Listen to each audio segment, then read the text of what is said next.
The storm should have killed anyone caught in it. That was the first thought that hit Luke Callahan when he saw the shape half buried in the snow. The blizzard in the 1882 Montana mountains was no mere weather. It was a living thing, a force that clawed at a man's face, stole the air from his lungs, and buried whole valleys under a white death. Luke had been riding for hours, fighting the wind and slicing snow, trying to check on his scattered cattle, 3 calves frozen stiff, a yearling buried.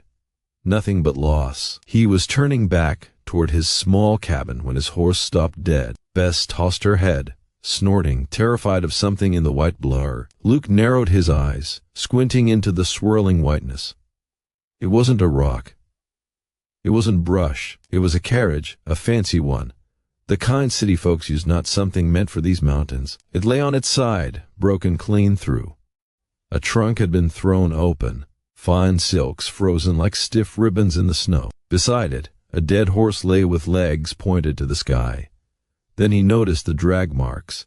Someone had crawled away. He followed them until he found her, a woman curled in a drift like a frozen bird, face down, already half buried in snow. He rolled her over and felt the air punch out of his chest. She was young, her skin pale blue, eyelashes frozen together, her fine wool coat torn open, useless against the cold. She looked as though she'd stepped straight from some city parlor into the jaws of the storm. Luke pressed his bare fingers to her neck, praying for a miracle.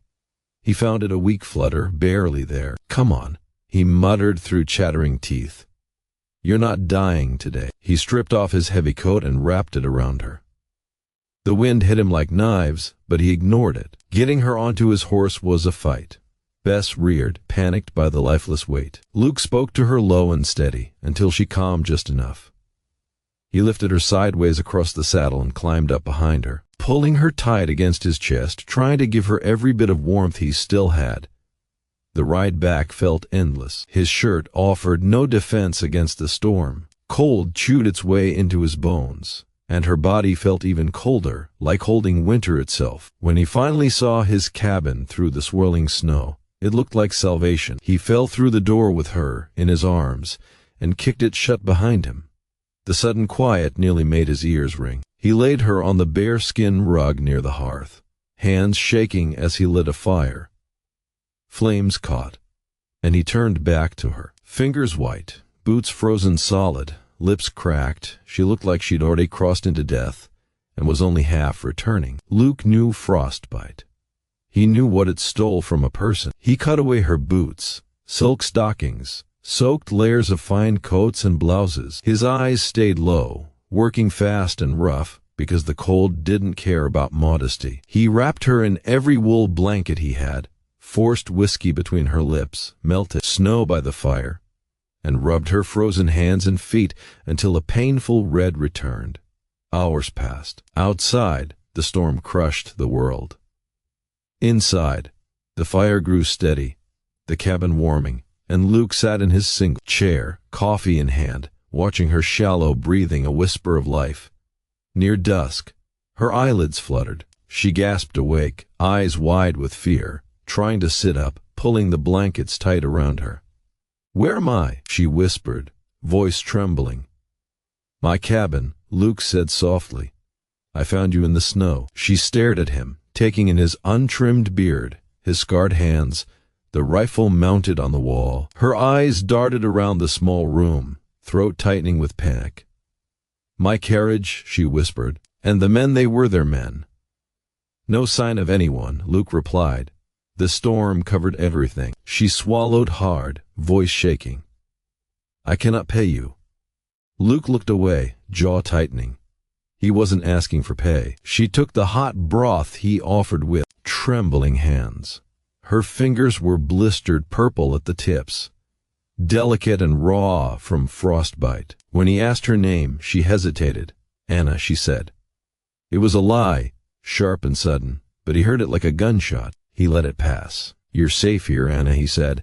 "Storms got us snowed in for days." But safe wasn't the word, for the tension filling the cabin. She watched him like he was a wolf, pacing too close, a stranger with hands that had carved a life from this harsh land. Luke moved quietly, used to silence, but her presence made the small room feel alive, unpredictable, and strange. Night fell, and the wind slammed against the walls.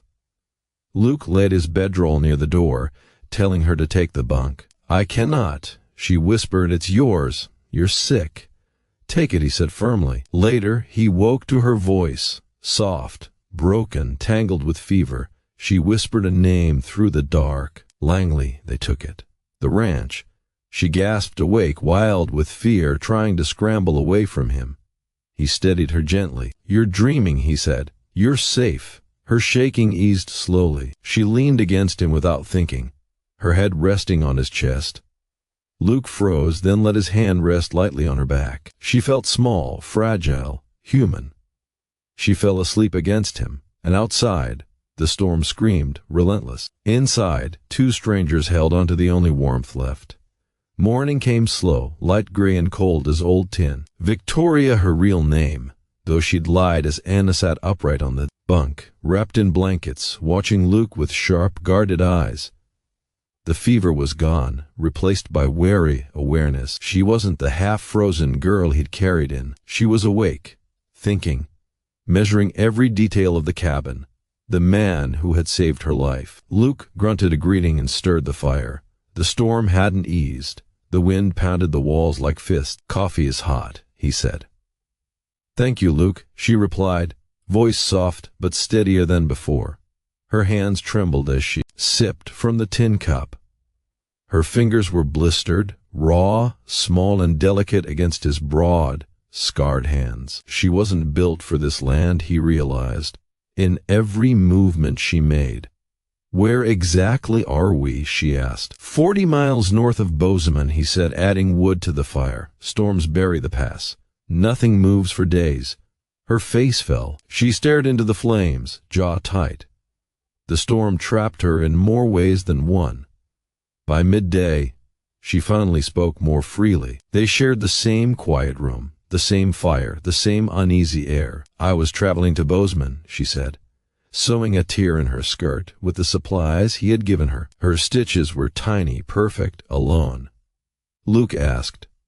"No, I had a driver and a guard." She paused, needle in hand. "We were ambushed. 3 men. They shot the driver first. My guard fired back, but they pushed the carriage off the trail." Her voice shook. "I ran. I don't even remember how far. I thought they were behind me." Luke listened silently. He knew fear like that. He'd lived it for years. "You ran," he said. "That's why you're alive." She searched his face for judgment. She found none. The storm raged all day, snow piling high against the window. By evening, the cabin felt smaller than ever.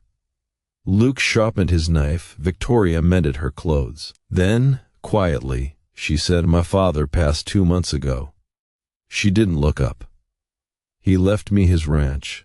Luke froze. A woman owning a ranch wasn't common. Her clothes, voice, manners, this wasn't a small rancher's daughter. Yet she didn't say the ranch's name. She guarded it like the last ember of her life. "Foreman named Morgan," she whispered. "He said my father promised the ranch to him. When I refused to sign it over, he turned the men against me. I left to get the territorial marshal." Luke watched her trembling hands. She looked small, but her voice had steel in it. "You're running from him," he said. She nodded. The next morning the storm finally stopped. Silence fell heavy and bright. Snowdrifts piled taller than a man. The world outside was a smooth, white wasteland. "It's beautiful," Victoria whispered. "Deadly," Luke said. And then they heard it, a long, rising howl. "Wolves." Luke loaded his rifle. "Stay inside. Don't open that door unless you hear my voice." Fear flashed in her eyes. "There are too many. Doesn't matter. They'll come for the mule. If I lose that, we're stuck here forever." Before she could answer, he stepped into the blue snow, disappearing around the corner. Victoria rushed to the window, breath fogging the frost, but she could see much, only pale shadows and the shed half buried under snow. Then chaos broke loose. A mule screamed, a rifle cracked like thunder, a deep snarl split the air, and snow flew in violent bursts. "Luke," she cried, but the wind swallowed her voice. More snarls, a man's grunt, a heavy thud, then silence. A long, awful silence. Then a knock, weak, struggling. "Victoria?" Luke gasped through the wood. "Open the door." She tore the bar loose and yanked the door open. He fell inside, snow and blood coating him. His left arm hung useless, torn open by a wolf's bite. The sight twisted her stomach. "That is not nothing," she said sharply, grabbing his shoulders. "Sit down." He obeyed. She worked fast, hands moving quicker than she thought possible, pouring whiskey straight onto the wound, pressing torn flesh together. She didn't flinch at the pain. He hissed, "Hold body tight," but he didn't pull away. "You got the mule?" she asked, tying the bandage tight. "Yeah," he muttered. "Got one of the wolves too?" she asked, looking up. Their eyes met, firelight flickering over their shadows. His breath brushed her cheek. Something unspoken past fear, gratitude, maybe something deeper neither wanted to name. His hand slid over hers, warm, rough. She froze. He seemed to realize and pulled away quickly. "It'll heal," he said, clearing his throat. Night fell heavy. They tried to sleep, but the storm had changed everything. They were no longer strangers. Not truly. Near midnight, he woke to her standing by the frost-covered window, staring at the moonlit snow. Her shoulders were tense, breath slow. "You're safe here," he said softly. She turned her head, eyes meeting his. "I don't think I've been safe for a very long time." He didn't know what to say, so he didn't. She walked back to the cot, but when she passed him, her hand brushed his good shoulder, a small touch, but enough. Outside, the world was frozen white. Inside, something warm had begun to thaw. The next 2 days passed in a strange mix of silence and tension. The storm had ended, but the land was still buried under walls of snow. Luke checked the cattle and the ridge, while Victoria tended the fire, cleaned, and waited. When he returned that afternoon, he was pale, breathless, and dropped a small frozen leather tag on the table. Victoria picked it up with shaking fingers. The name carved into it stole her breath. Morgan. Her face drained of color. Her secret, hidden behind a lie, cracked open inside her chest. "He found me," she whispered. Luke looked at her, the truth already in his eyes. "Who are you, really?"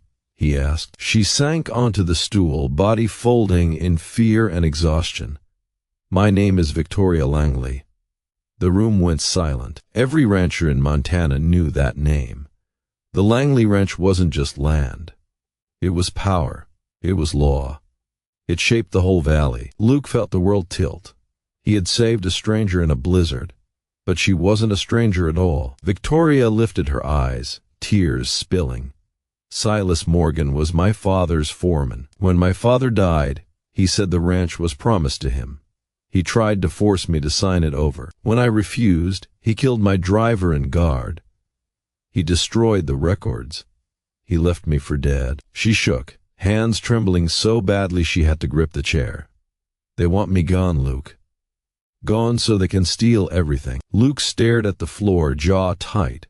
He had seen darkness in men. He'd lived it.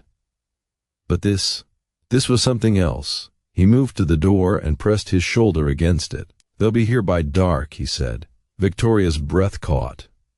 "Can we run? Not in the snow," he said, voice low and steady. "We make a stand." He handed her the heavy revolver. Her hands trembled. "I can't." "You can," he said. "Point, breathe, pull." Together, they boarded the window, loaded rifles, and waited. Dusk fell, turning snow into deep blue shadows. Voices broke the silence. "This is Callahan's place." Morgan's voice cut through. "Victoria, we know you're in there. Come out, girl." Victoria's heart pounded, breath catching. Luke stayed at the loophole, eyes steady behind the rifle's sight. "Stay low," he whispered. Then movement, a shadow slipping through the trees. Luke fired. A scream tore through the cold air. Gunfire erupted. Bullets slammed into the cabin walls, splinters flying. Victoria threw herself to the floor, shaking. "Stay down," Luke shouted, moving to the door. A heavy pound shook the wood. "Break it down." An axe blade crashed into the door. "Victoria! Window!" he yelled, handing her the second rifle. The next axe hit, and the next. Luke yanked the bar aside, ripped the door open, and shot the man mid-swing. The body thudded into snow. He slammed the door shut, dropping the bar into place as more bullets tore through the logs. "Two down," he said, breathing hard. "Four to go." More shouting, more gunfire. "Callahan, Morgan," roared a voice, "we'll burn it down." Silence followed, a terrible quiet. Hoofbeats faded. Luke stayed at the loophole for 10 long minutes before lowering his rifle. "They're gone," he whispered. Victoria collapsed to the floor, sobbing into her hands. The fight, the fear, the shaking, her body felt like it was splitting apart. Luke reloaded with shaking fingers, not from fear, but from blood loss. "Luke," she breathed, eyes wide. "Your arm." The beast's bite had torn it open, blood soaking through his sleeve. He sank heavily by the fire, face going pale. Victoria rushed to him, grabbing bandages and whiskey. "Sit still." He didn't argue. She cleaned the wound, hands steady now, stitching torn skin, wiping sweat from his forehead. Her hands were stained with his blood, but she stayed kneeling beside him, eyes locked on his. "You saved my life," she whispered. "And you saved mine." The tension between them rose hot and sharp. The fire crackled softly. His good hand brushed a streak of soot from her cheek. Faces close. Too close. She closed her eyes. He kissed her, not gentle, not soft, but desperate, born from fear, pain, and the closeness of death. Her hands gripped his shirt, his good arm wrapped around her, holding her as if she were the only warm thing in the frozen world. When they pulled apart, both were breathless. Night settled heavy around them. She sat beside him, head on his shoulder. His chin rested on her hair. They didn't speak. They just breathed. Morning would bring new danger.